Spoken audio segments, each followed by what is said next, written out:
The Trudeau government's anti-racism training going off the rails. Hi, I'm Brian Lilly, political columnist with the Toronto Sun. If you haven't seen it yet, the page 3 story that I've got today is all about a problematic anti-racism course offered up by the federal government at Global Affairs Canada, or as it might be called soon, and I'll explain why, Global Affairs for this place we now call Canada. But first, let me explain something.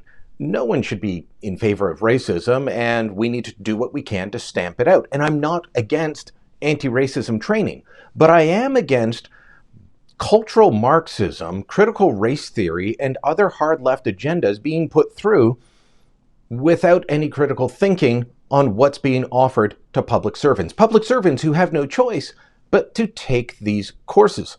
Let me show you some of what is being offered, including how they define white supremacy. Now, none of us should be saying white supremacy is a good thing, but how you define it and how you look for markers of it this should leave you scratching your head. The characteristics of white supremacy culture include perfectionism, a sense of urgency, objectivity, individualism.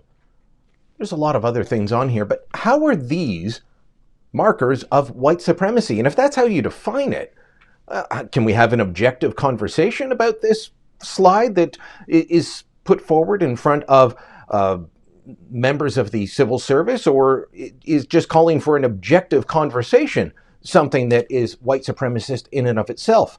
I think anybody should find this an offensive slide, but that might mean that I am accused of either or thinking, which is also a sign of white supremacy.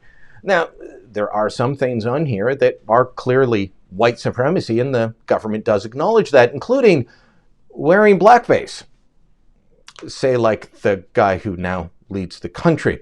They also do mention the 1885 Chinese Immigration Act that was brought in by the Macdonald government, clearly racist. The 1911 ban on black immigration to Canada by the Laurier government, clearly racist. We've got a lot of racist history in our past, and we still deal with racism in the here and now.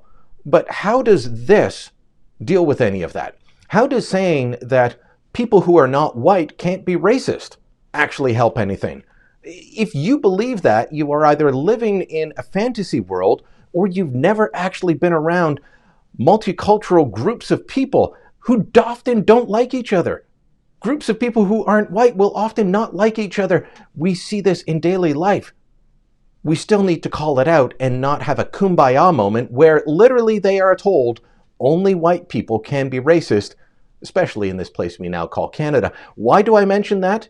Because look at what they have on one of the slides under fact.